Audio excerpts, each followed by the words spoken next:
Buenos días, hoy tenemos el gusto de contar con nosotros con la maestra en ciencias María de la Luz Estreves. La maestra es médico veterinario zootecnista por la Universidad Nacional Autónoma de México. Tiene una especialidad en diagnóstico patológico veterinaria y una maestría en biología celular en orientación en inmunopatología.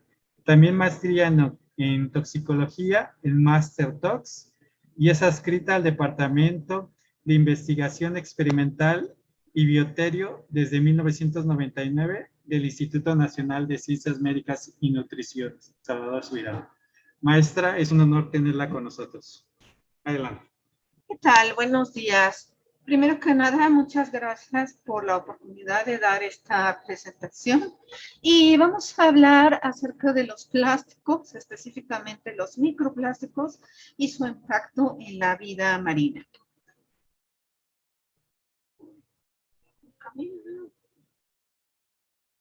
¿Qué son los plásticos? Los plásticos son sustancias químicas sintéticas denominadas polímeros. Tienen una estructura macromolecular que puede ser moldeada mediante calor, presión y cuyo componente principal es el carbono. Estos polímeros son grandes agrupaciones de monómeros unidos mediante un proceso químico llamado polimerización. Originalmente fueron derivados de la celulosa y a través de la historia y diferentes descubrimientos, pues se vio que también se obtenían principalmente del petróleo. ¿Cuáles son los tipos de plásticos que hay? Bueno, tenemos los que no sufren cambios en su estructura química durante el calentamiento y tenemos el policarbonato, polietileno, policloruro de vinilo, polipropileno, poliestireno. Y los termoestables que sufren un cambio químico cuando se moldean y una vez que son transformados por la acción del calor, principalmente, no se puede ya modificar su forma. Están los epoxis, el fenol formaldehído, poliuretano y resinas de poliéster insaturado. Y también están los elastómeros. Los elastómeros son polímeros que tienen fuerzas intermoleculares extremadamente débiles y un módulo de Young bajo. La mayoría de los elastómeros son termoestables y requieren un tratamiento por calor, irradiación o reacción química. Clasificación de los plásticos es principalmente en 7 grandes grupos. Tenemos los conocidos como PET, tereftalato de polietileno, HDPE, polietileno de alta densidad, PVC, policloruro de vinilo, LDPE, polietileno de baja densidad, PP, polipropileno, PS, poliestireno y otros plásticos y materiales compuestos. ¿Qué es el PET? Bueno, este tipo de plástico corresponde a botellas desechables para bebidas, bandejas y contenedores de frutas. La importancia de aquí es que, pues, en el laboratorio, como ustedes saben, también trabajamos con muchos materiales plásticos. Por ejemplo, charolas para hielo, recipientes para contener sustancias, aparte, bueno, de las conocidas botellas de PET. que en el caso de cultivo celular, pues es el mismo material, y los tubos para colectas de muestras. ¿Qué es el polietileno de alta densidad o HDPE? Bueno, se usa sobre todo para las tuberías, para la distribución de agua potable, envases de alimentos, artículos para el hogar y ya más en el área médica, por ejemplo, aceptábulos de prótesis de fémur, de caderas y dispositivos protectores. En el área de laboratorio, bueno, tenemos lo que son los bidones para alcohol, para formol, para ácidos, en fin, para muchísimas de las sustancias químicas que trabajamos en el laboratorio. El PVC policloruro de vinilo también se usa para botellas de agua y alimentos cosméticos. También se usa como películas o films para alimentos y sobre todo en el área médica pues son los blisters, sobre todo para los fármacos. El detalle es que en el laboratorio, pues también nosotros lo tenemos presente, por ejemplo, a través del equipo de protección, como son guantes y goggles. Y tenemos el LDPE, polietileno de baja densidad. Sobre todo son los sacos y bolsas plásticas. También se usan como película para invernaderos y otros usos agrícolas, juguetes, vasos, platos, cubiertos, botellas, pañales, toallas sanitarias, tuberías, películas o films. Como ustedes saben, pues también tenemos estas bolsas presentes en todos los laboratorios porque el material que nos entregan generalmente viene empacado en este tipo de material. El problema es que, pues como pueden ver aquí, la contaminación de los mares pues ha impactado negativamente a la fauna, porque específicamente en el caso de las tortugas marinas confunden a las bolsas de plástico con medusas y se llegan a atragantar con ellas. PPP o copolímero. Poseen la mayor resistencia al impacto de todos los plásticos y pues el ejemplo más común pues son las tapas de las botellas. Estas tapas están hechas de este material, polipropileno, y por eso es ideal remover las tapitas de las botellas y juntarlas por separado.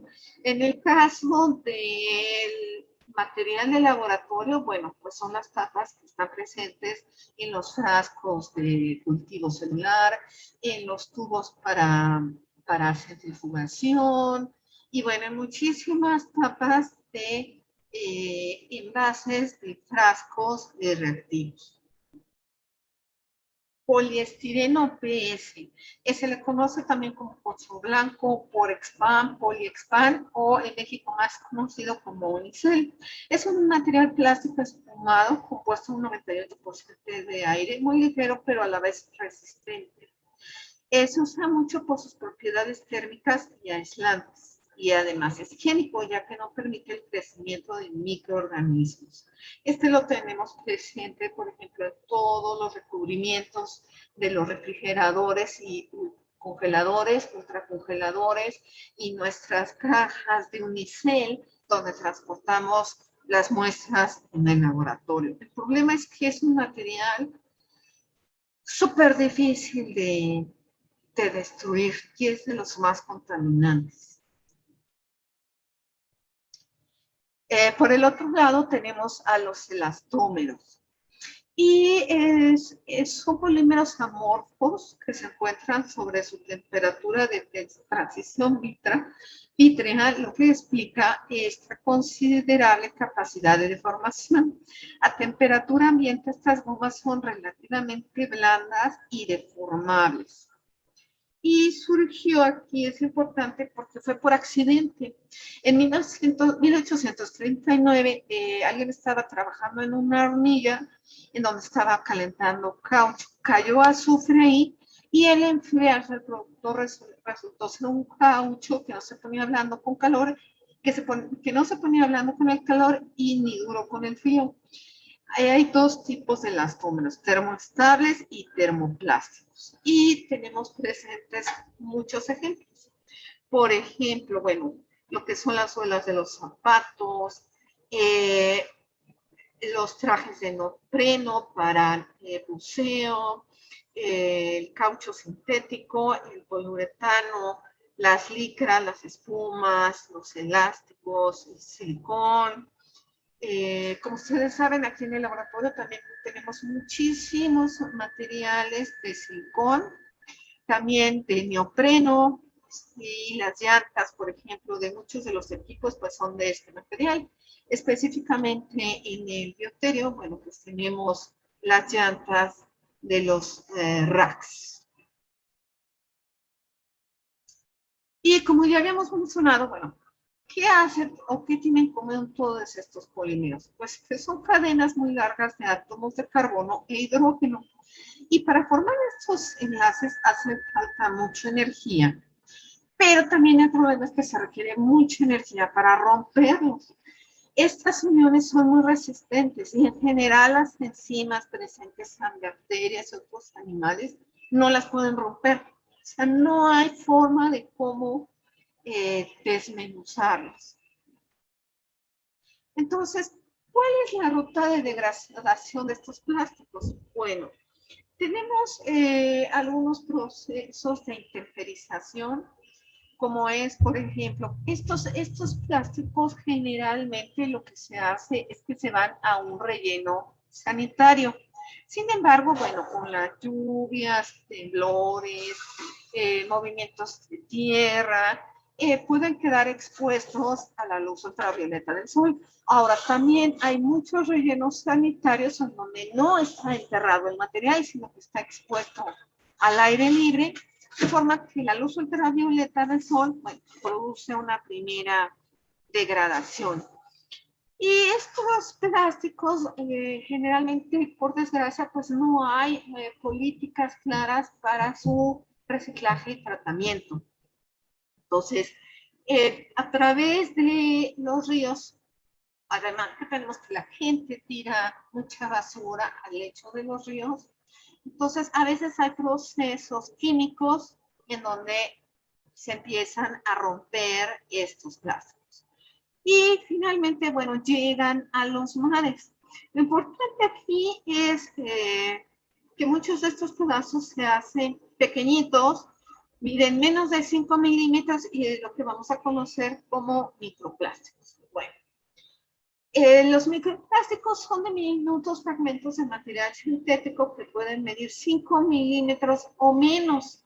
Estos son los que afectan principalmente a los ecosistemas marinos, ya que las especies pues terminan consumiéndolo. El problema es que estos microplásticos pueden llegar a liberar sustancias químicas tóxicas, tienen un efecto mecánico y químico y pueden dañar y matar la vida marina. Y el problema es que contamina esta contaminación del agua, tanto dulce como salada. Ahora, ¿cómo se originan los microplásticos? Bueno, tenemos como dos grandes grupos que son los microplásticos primarios. El primer punto es el lavado de la ropa sintética. Llegan a producir hasta el 35% de la contaminación. También está el roce con el asfalto de los neumáticos, representa el 28%. Y se dice que entre un 15 y el 31% de los microplásticos están presentes en los océanos. Sin embargo, bueno, también se contamina la tierra y se contamina el agua dulce. Y los microplásticos secundarios, pues, son los productos de grandes objetos de plástico. Ya habíamos mencionado, bolsas, botellas, redes de pesca. Y representan entre el 69% y el 81% de los microplásticos que se encuentran en los océanos. El problema aquí es, como ya habíamos mencionado, bueno, por los enlaces y la composición química, tardan entre 400 y 1000 años en desintegrarse. Entonces, estamos en un punto crítico por, por esta contaminación. Entonces, bueno, ¿cómo es la ruta de la contaminación? Se producen, bueno, todos estos grandes plásticos, se degradan, se convierten en microplásticos. El problema es que se consumen a través de la fauna marina, principalmente peces y todo tipo de peces, también a través de mamíferos marinos. Entonces, estos, al ser parte de la cadena de alimentación de otros animales, por ejemplo, mamíferos marinos y aves marinas, pues estos animales pues sufren un deterioro, una toxicidad que puede ser aguda o crónica. Y el problema es que nosotros pues nos alimentamos de los peces. Entonces, nosotros también estamos en un riesgo muy importante por los microplásticos. Y aquí tenemos, esta diapositiva no está muy correcta, y ahora bueno, se oscureció, pero bueno. Entonces, ¿cómo es esta contaminación? Entonces, ya habíamos mencionado que de la tierra, toda esta el manejo que se hace de la basura puede contaminar los ríos. Pero, ¿qué pasa específicamente en el caso de las playas?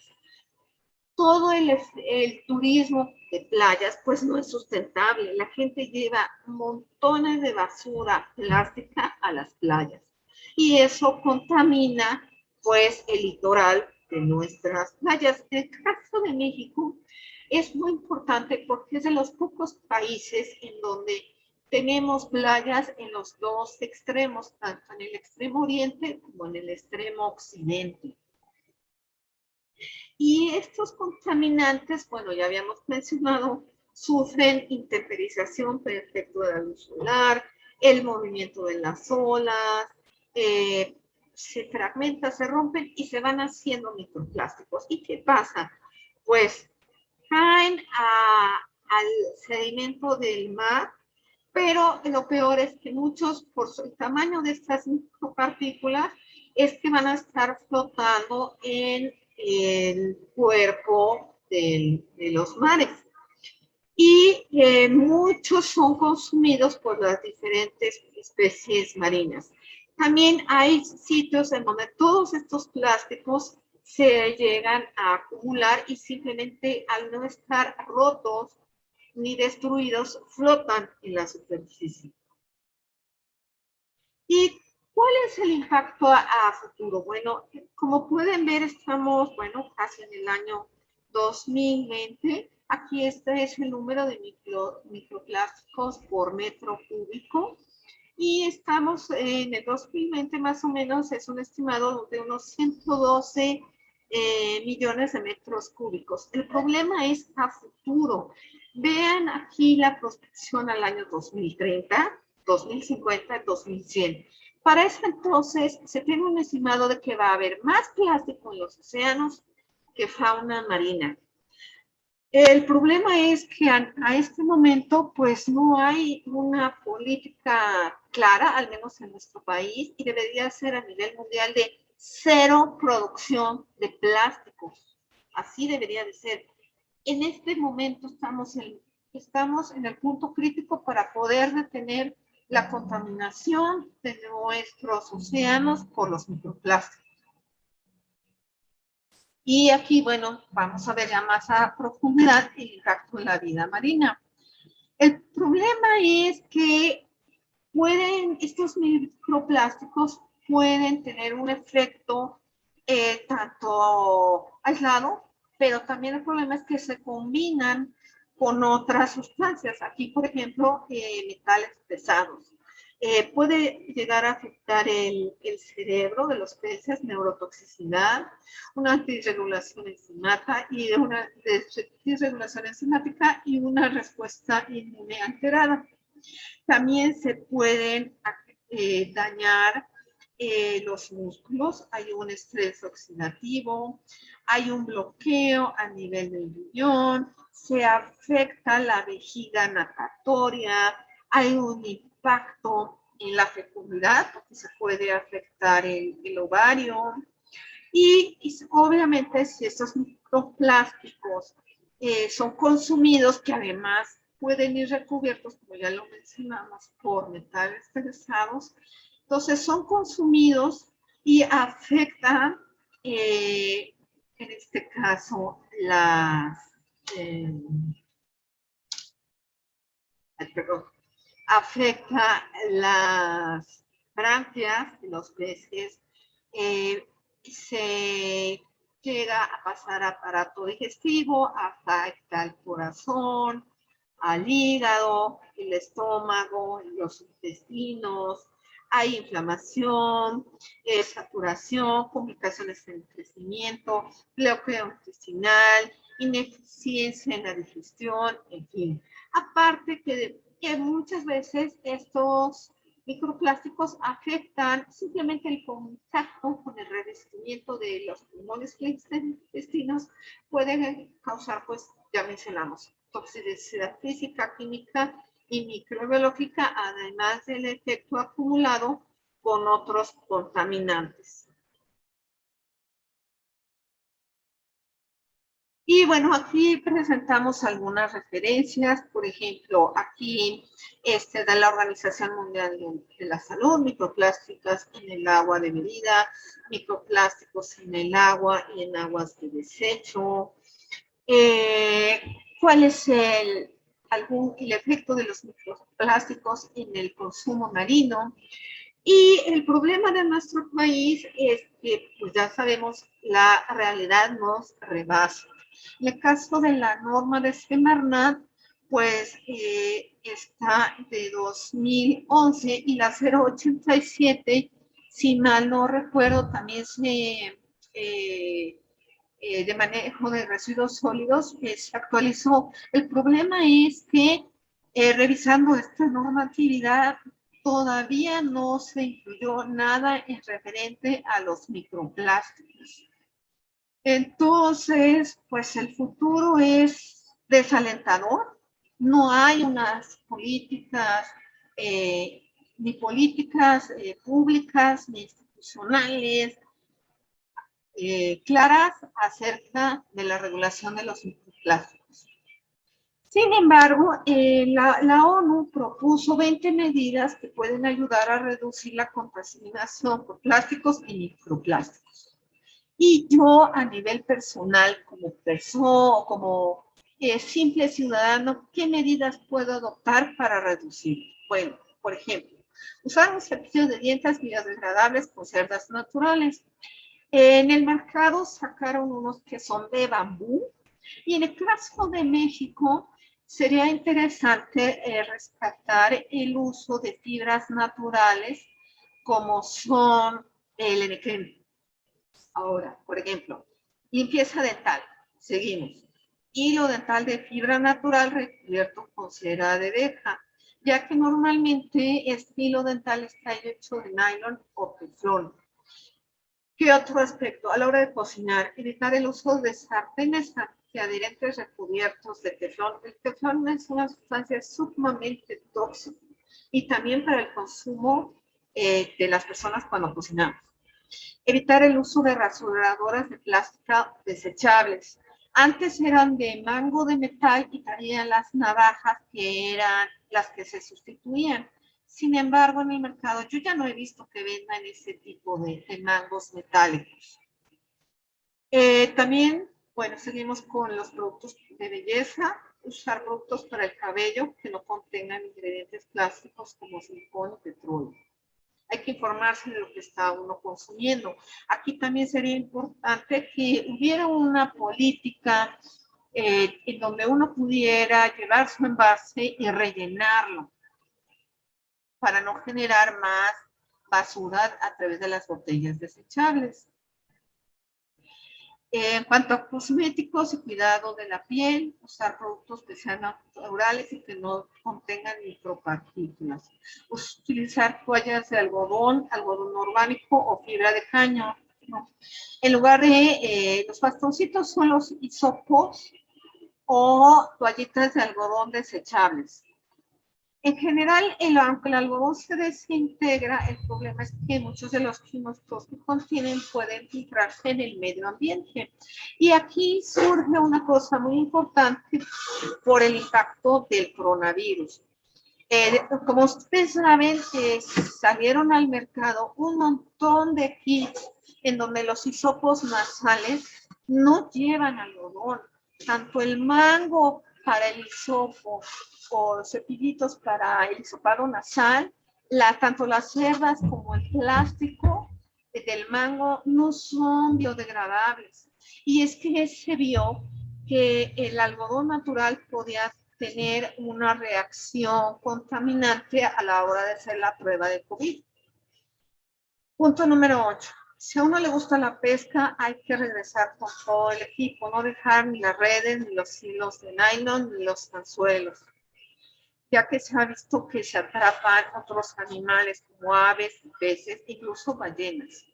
Y aquí tenemos también otro punto muy importante, los globos en fiestas y celebraciones. El problema es que aquí también muchos de los guantes, en realidad es como si fueran globos, y nosotros en el laboratorio los usamos muchísimos. Muchas veces no están ni rotos los guantes y los desechamos. Y aquí menciona también la brillantina para el cabello. No hay que usarla. ¿Cuál es la otra recomendación? Pues cada vez que uno salga a donde sea, al trabajo, a la calle, al campo, hay que llevar una botella de agua reutilizable, de preferencia que no sea plástica. Yo me acuerdo que hace muchos años a uno le preparaban su lunch y llevabas tu lonchera, no llevabas botellas. Cada minuto se compra 1 millón de botellas de plástico en todo el mundo. Y también hay que, cada vez que vaya uno de compras, en el carro hay que llevar bolsas reutilizables. Hay unas que han hecho nuevas de telas para las frutas y las verduras. Entonces, hay que tratar de disminuir nuestro impacto de basura al día, llevando eso, nuestra cantimplora y nuestras mochilas o bolsas para llevar el mandado o todas nuestras cosas estimuladas. También otro punto muy importante es llevar nuestro termo, nuestra taza para nuestra café o té. Si come uno fuera, llevar unos sus recipientes, de preferencia que no sean plásticos, pero bueno, si no son desechables, por lo menos llevar esos. También llevar nuestros cubiertos. Y la otra, no usar popotes. Hay unos popotes nuevos que venden que son metálicos y vienen con sus cepillitos. Y el otro aspecto son los tejidos y textiles que se usan para nuestra ropa. Hay que reducir la cantidad de ropa fabricada con telas plásticas o sintéticas, ya que al lavarlas, pues liberan diminutos microplásticos. El problema aquí es que, como ustedes saben, a raíz de la pandemia surgió mucho el equipo de protección y son batas desechables que tienen una cubierta plástica que las hace repelentes. Entonces, aquí estamos en un problema porque pues, tenemos que usar esa ropa de protección, pero al menos nuestra ropa del diario deberíamos de tratar de que fuera de fibras naturales. Punto número 17, hay que tratar de usar detergentes ecológicos, estropajos de fibra natural y productos de limpieza menos agresivos.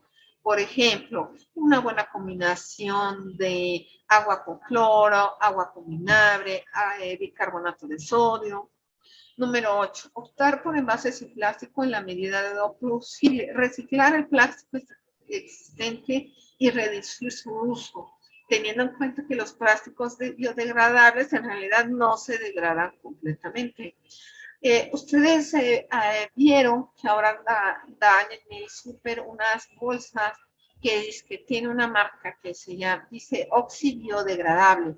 El detalle es que esas bolsas se rompen y se convierten en microplásticos que realmente no se degradan. Punto número 19. No arrojar desperdicios a las calles. Casi un tercio de los envases de plástico utilizados en todo el mundo se convierten en basura, que terminan ensuciando las calles de las ciudades, atacan las alcantarillas y toda esa basura va a parar a los ríos y a los océanos. Y número 20, la reducción de la contaminación plástica requiere una gran implicación por parte de los gobiernos y las empresas, pero todos individualmente podemos contribuir. Hay que ser proactivo, asumir nuestra responsabilidad y cambiar nuestra actitud ante este problema.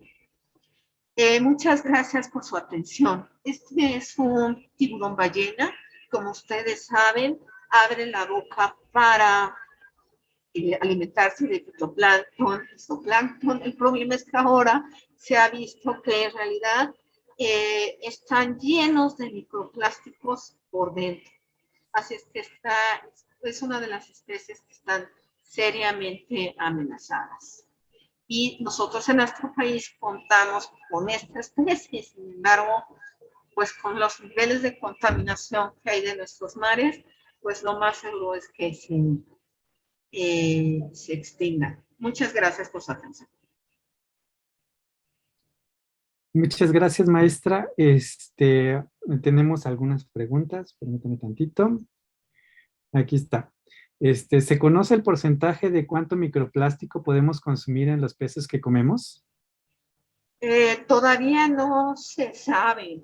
Encontré una publicación en donde, por ejemplo, en placenta humana detectaron microplásticos. El problema es que, como les mencionaba, no hay una norma oficial en donde diga, bueno, estos son los niveles máximos permitidos.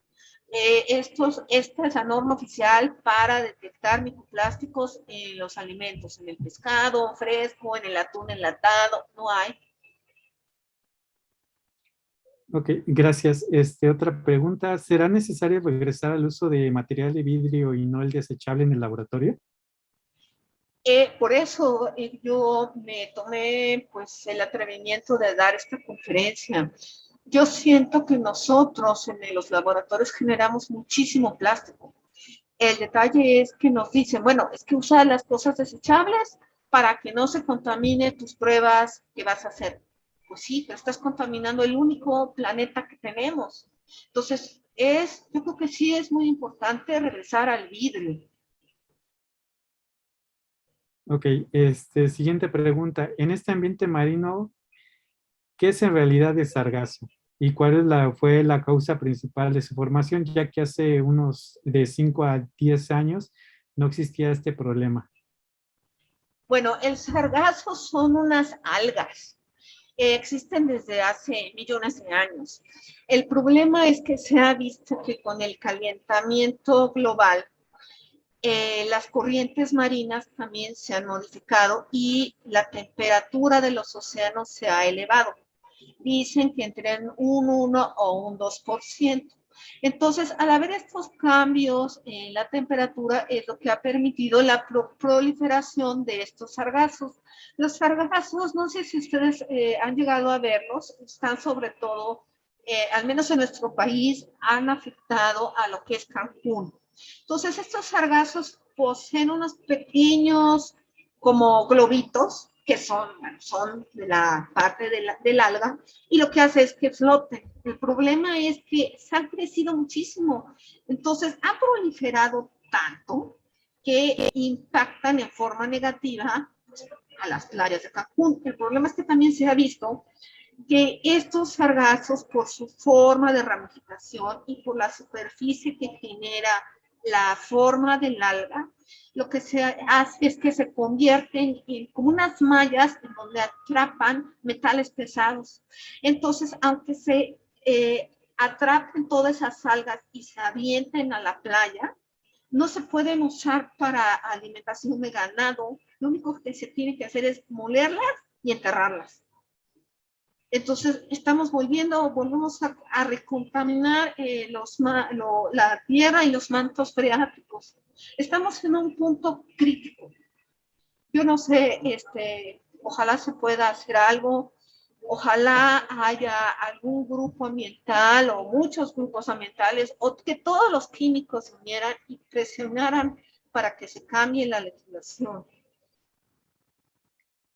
Muchas gracias. Otra pregunta. Antes de la pandemia se había logrado un poco regular el uso de plásticos, pero con la pandemia vemos que nuevamente se volvieron a utilizar de manera indiscriminada. ¿Cuál es tu opinión? Pues sí, porque el chiste es que, o sea, si antes estábamos empezando a cambiar el uso de los plásticos, simplemente ustedes véanlo en el comedor. Ahora imagínense, yo no sé cuántas comidas sirva diariamente el comedor, pero no son menos de 2,000 comidas. Es decir, que diariamente se sirven 2,000 envases del unicel con nuestras comidas, más los cubiertos, más los vasos desechables. Fue exponencial la generación de basura. Entonces, al menos aquí en el instituto debería de haber pues una regulación que diga, cada quien traiga sus termos, traiga sus vasos, traiga sus cubiertos y traiga sus platos donde le vamos a servir su comida. Eso sería lo bueno. Ahora, ¿qué pasa con la pandemia? Pues también todos los plásticos se dispararon. Las caretas, los guantes, y ni se diga los cubrebocas. Es el nuevo, imagínense, se supone que somos algo así como 7,000 millones de habitantes en el planeta Tierra. Ponle a todos un cubreboca y que lo tienen que cambiar diario. Una situación terrible de contaminación. La siguiente pregunta, ¿se sabe la cantidad de porcentaje de plástico generado por el hospital en tiempos de pandemia? No sé, habría que preguntarle al biólogo Abdala Rodríguez. La siguiente pregunta, si con la pandemia estamos contaminando más el ambiente. No escuché bien la pregunta, perdón. Es si con la pandemia estamos contaminando más el ambiente. Claro, la respuesta es sí. La pandemia ha generado una, pues por decirlo así, explosión de desechos. Gracias. Bueno, siguen, gracias por la presentación. Muchas gracias. Una sacudida de conciencia. Aquí hay otra pregunta. Cada fin de semana hay lugares tipo bazar con la consigna cero plásticos, donde se promueve la adquisición de productos más amigables con el ambiente. Ah, no, eso es una recomendación.